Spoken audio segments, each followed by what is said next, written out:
As the light of the fireflies fade further, the still living ones shine upon a garden. Liliums and roses, some of them vibrant in color, others touched by the ichor of the black tears, seem to decay. The statue of a naked pregnant woman is wreathed, almost as if bound by the vines and stems of the flowers, and we light a small fire. We will chain the bear, paying 10 relics, throwing the salt crystals into the flames, now a bear tooth in our prayer rope. We will send the bonfire back to the deck. The scars of the bear attack slowly healing, and we are now at 26 LP and 0 relics. We can only bring 4 beads with us in every room, but keep a total of 8. We will bring the bear, boar, and 2 skinless beads with us to the next room, where deadlier creatures await. The Hieromonk cards have been added to the False Prophets decks. Each Hieromonk will make us draw 2 extra False Prophet cards in our apparitions and add all their LP and effects together. The fireflies blink angrily, and we hear the buzzing of a swarm ahead. We see corpses being taken over by bugs, every cavity and bone being made into a wicked palace for the hive. Since we have +2 wisdom, we will prophesy their coming first. Its bead may be a nice addition to our prayer rope. The room ahead is pray the psalms of predation. The apparition die will be decreased by 1 level of success to a minimum of D8. We roll a full success for oppression, a failure for apparitions, but a full success for relics. We march forward through the ichor of the black tears flooding this room. There are shackles here on the walls. The pilgrim wonders who was incarcerated here and why. He sings his psalms, but all remain silent, only chains nailed to the wall gazing as a jury. It's not his first time in a prison. Scavenging through the black ichor, we find 6 relics, but something else finds us. One of the chains on the wall starts coiling itself and falls into the black water. It slithers through the blackened flood and rises, made out of rusty steel, rotten vines, and a human skull as its head.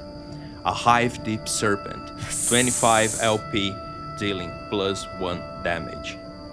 As it lunges toward the pilgrim, whispering prophecies born not of divine visions but of greed and treason, the pilgrim holds the bare tooth and prays, gaining 10 LP. We answer the creature's whispers with our prayers, but we listen to too much of its litany and we doubt our purpose here. We take 6 damage and we will have to roll against possession by the end of the fight. Also, due to the serpent's effect, we will get a level of oppression. It saw the pilgrim for what he was during the war, a coward and a traitor. Once again, our owl-like features become more pronounced, and our beak craves the flesh of snakes. +1 to every roll. With a 6 on the die, +2 wisdom, +1 from the owl soul, and +4 from the skinless beads, we deal 13 damage to the thing ahead of us. Our beak colliding against the thing's body, destroying vines and bones. We roll another failure. The thing coils around the pilgrim, but instead of biting, it whispers. The tongueless human skull spits its sermon. I know who you are, and we are alike. Visions of prisons, pulpits, pestilence, preying on the weak. But our boar soul is activated, and with teeth protruding out of our beak, we strike back. The boar soul allows us, on every failure after the first one, to deal the highest die as damage. We deal 11 points of damage and take 5 damage total. The pilgrim takes the skull of the thing and bashes it against a wall, silencing it, hopefully forever. But scales start growing on the pilgrim's skin, and his tongue splits in 2. We roll against possession, but our major blessing acquired after Ascension allows us to roll against possession from the Black Coven with advantage. We roll a full success to resist the possession and a full success to bind, allowing us to take up to 4 cards. As he kills the creature, the fireflies shine even brighter, and the ghosts start singing again, as the water soaking the pilgrim's feet seem to clear. 10 more relics are acquired as a bell tolls and squeaking and hissing can be heard. The room seems to crumble as dozens of rats carrying a bell made out of bronze with a clapper made out of human teeth come out of the darkness. A bell teeth deep rat, 22 LP plus 3 damage. Here I forgot once again to draw the 3rd false prophet card, but that will be corrected soon enough. The fireflies strike first, flying towards the thing using the momentum to drop the cursed bell, 11 points of damage. The rats seem to scatter as the fireflies blind them with their light before they could even touch the pilgrim. We kill the thing in 2 strikes. In a partial success against a Hierarch Monk creature, we can pick up 2 cards to bind and later chain. The pilgrim ties the tails of some rats together and takes some teeth out of the bell's clapper before it all crumbles to dust, further polluting the water. The ghosts are at peace again, shedding 6 tears. We roll a 7 and an 8 on turn 5, that's great. The room therefore remains silent and the ghosts remain praying. We go up to turn 6. We are losing 2 LP per turn due to the serpent's increase of our oppression level. The pilgrim manages to find 4 more tears for a total of 26 relics. We roll again and get oppression, further increasing our oppression level. Drunkenness, once again. Drunk, once again. As the monastery was attacked, he didn't see a thing, woke up just in time to flee, stumbling on his own feet. And stumbling is how he arrives at an old statue of a man holding an anchor on the left hand and a star on the right one. The statue was 2-headed, one head looking down as if to a coast, the other looking up toward the heavens.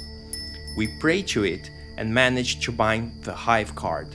This card will allow us to summon false prophets out of their deck. As we advance in pilgrimage, we become stronger, and like priests, the pilgrim can now control and banish lower spirits. He also ties some human teeth on his prayer rope, 5 relics to bind the Hive and 4 relics to bind the teeth false prophet. 6 relics, and we also tie the rat's tails in knots around our waist, and now we have a rat soul at our disposal. He prays in silence to get rid of his drunkenness. Hopefully, it'll get easier as he grows throughout the pilgrimage. We are at level 3 of oppression, losing 3 LP per turn. It costs 2 relics per level of oppression to go back to 1. So we spend a total of 4 relics to go back to just 1 level of oppression. We spend the 7 relics we still have to heal. The 2-headed statue is smiling down at the pilgrim. We are at 22 LP. We can only use 4 beads per room, so the pilgrim will take teeth, rat, boar, and hive beads. We pull a neutral room.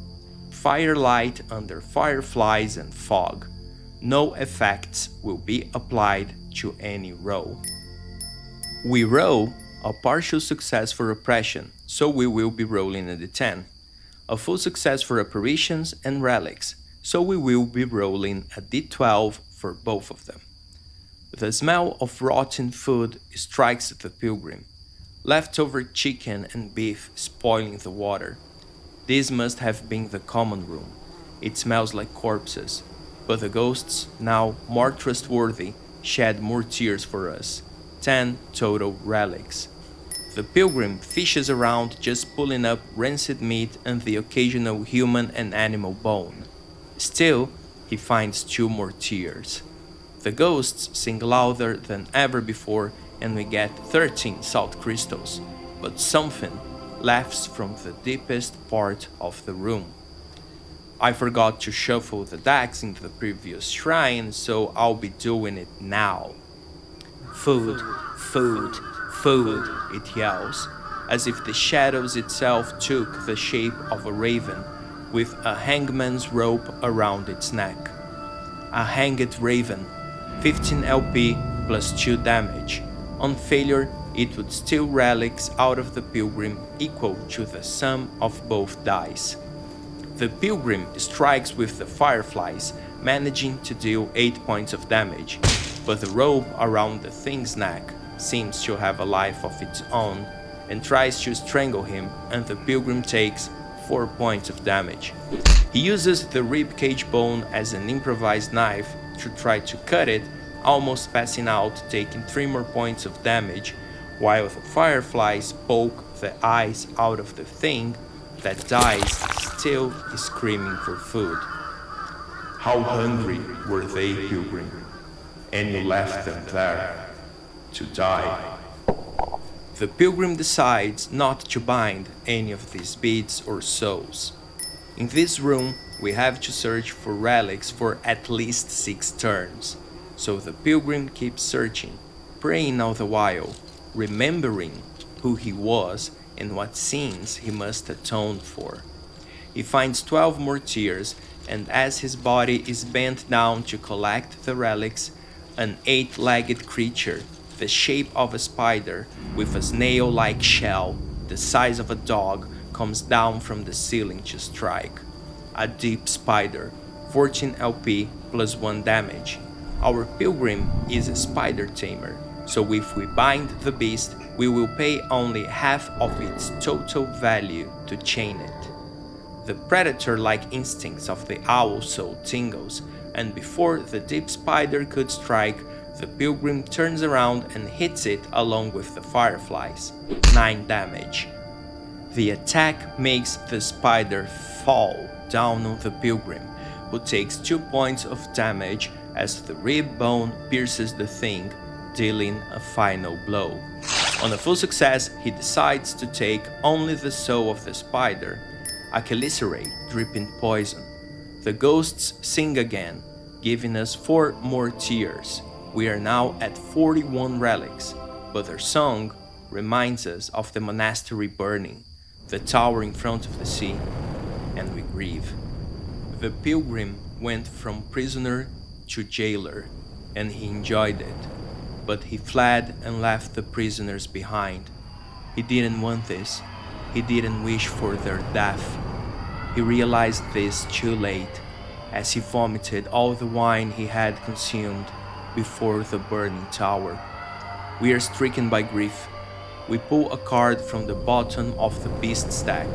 We can pay its LP in relics or be possessed by it. We pull a bear.